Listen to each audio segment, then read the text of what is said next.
Bonjour les amis, nous nous retrouvons aujourd'hui pour la première vidéo de ma chaîne dédiée aux crypto-monnaies. Aujourd'hui nous allons parler des actualités qui sont en rapport à certaines crypto-monnaies, comment prendre ces nouvelles. Alors nous allons commencer tout de suite par les biggest gainers. On va prendre le premier, le papaye. Je ferai par la suite aussi une vidéo pour ceux qui ne savent pas ce qu'est une crypto-monnaie. Qu'est-ce qu'une crypto-monnaie? Qu'est-ce que la blockchain? Donc si tu ne sais pas ce que c'est, tu peux laisser en commentaire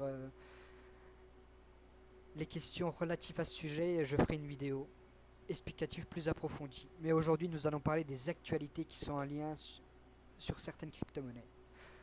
Donc j'ai pris le papaye, je regarde les actualités concernant cette crypto-monnaie-là. Je vais dans l'onglet actualité. Je prends la première. C'est 3 pièces du métavers qui ont gagné plus de 1000% au cours des dernières 24 heures. Donc l'auteur nous écrit: lancé en avril 2021, Papaya est un outil de paiement en crypto et une plateforme de fourniture de revenus passifs construite sur la Binance Smart Chain. Il cherche à devenir un outil de paiement en crypto leader pour les achats et paiements numériques sur Internet et les métavers. Papaya est un projet axé sur la communauté qui met l'accent sur le développement et la transparence. La détention de la monnaie offre aux investisseurs une redistribution de 5% des frais de transaction. Il y a aussi 4% de frais de marketing, 2% de liquidité et 1% de bound tax. Cela signifie qu'il y a un total de 12% de taxes pour chaque transaction. La question de savoir si des frais de transaction de 12% sont réalisables pour une crypto-monnaie qui prétend être une passerelle de paiement avec des gains de prix significatifs. Papaya est en tête des charts depuis quelques jours. Aujourd'hui, Papaya est en hausse de plus de 1000% avec un volume d'échange de 102 000 $ sur 24 heures. Sa capitalisation boursière est de 11 millions de dollars avec une offre en circulation déclarée à 985 milliards de jetons. Vous pouvez acheter Papaya sur Finexbox et Indoex. Donc il nous présente la monnaie, il nous dit quelques aspects techniques de la fonctionnalité des taxes de la monnaie, comment ça marche, comment sont répartis les frais de pourcentage. Et il nous dit à la fin qu'on peut acheter sur... excusez-moi. Il nous dit qu'on peut acheter Papaya sur Finexbox et Indoex. Donc comme on peut le voir sur CoinMarketCap dans l'onglet Market, Papaya est bien référencé sur Finexbox et Indoex, sur ces deux sites d'échange. Donc nous allons regarder les avis sur ces sites d'échange. Indoex, avis. Nous allons commencer par Finexbox.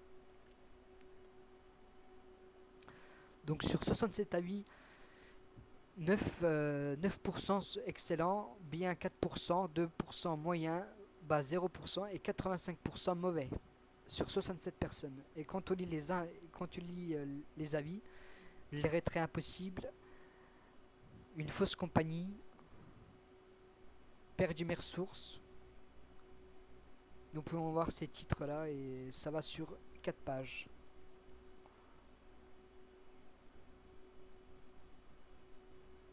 Nous pouvons voir quelques bons amis, quelques bons avis qui ont été postés récemment. Mais comme d'autres, en fait c'est vraiment mitigé, mais la majorité veut que ça soit un site douteux. Donc on se demande si c'est pas des personnes qui sont rémunérées pour écrire ce genre de bonnes choses ou simplement si ce sont des heureux chanceux parmi la foule. Mais comme vous vous doutez bien, ne jamais risquer son investissement avec des facteurs que l'on peut éviter et qui sont inutiles. Donc on va essayer sur Adobex. Et là on peut lire: finalement les preuves énoncées ci-dessous montrent qu'Adobex est probablement une arnaque destinée à générer de l'argent sur le dos des utilisateurs en manipulant les prix des crypto-monnaies. Alors qu'est-ce que ça veut dire? Ça veut dire que les sites manipulent le prix de la crypto-monnaie. Dans cet exemple ici, ça serait Papaya qui a été manipulé sur Finexbox et Indoex, dont le prix a été manipulé et s'est retrouvé en bon sur CoinMarketCap. Et malheureusement, comme nous pouvons le voir, il y a des articles comme cela qui ne le précisent pas, Et les personnes qui lisent ce genre d'article se disent ouais, la monnaie a fait 1000%, donc je vais investir dessus, je vais créer un compte et se font avoir par des sites douteux. Pour ma part, ça va faire depuis 2 ans que je vois des articles similaires sur d'autres monnaies. Tous les jours, il y a une monnaie avec 1000%, 40 000, 9000%, etc.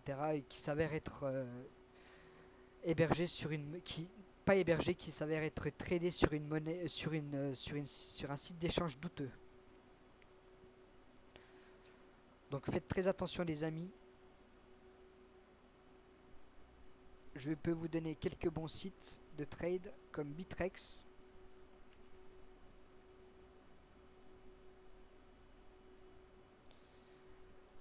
La première plateforme d'échange mondiale, Binance. Et une plateforme qui tient la route entre guillemets, PolonUX. Et ainsi que Get.io.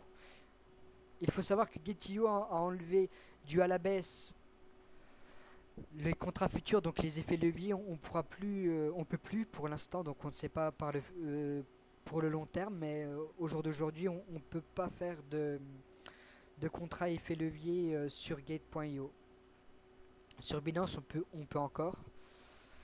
Mais pour venir au cœur du sujet de la vidéo, faites très attention quand vous lisez ces articles-là, avec des pourcentages affolants, de bien faire attention à la qualité à la qualité de l'article et les choses que vous comprenez.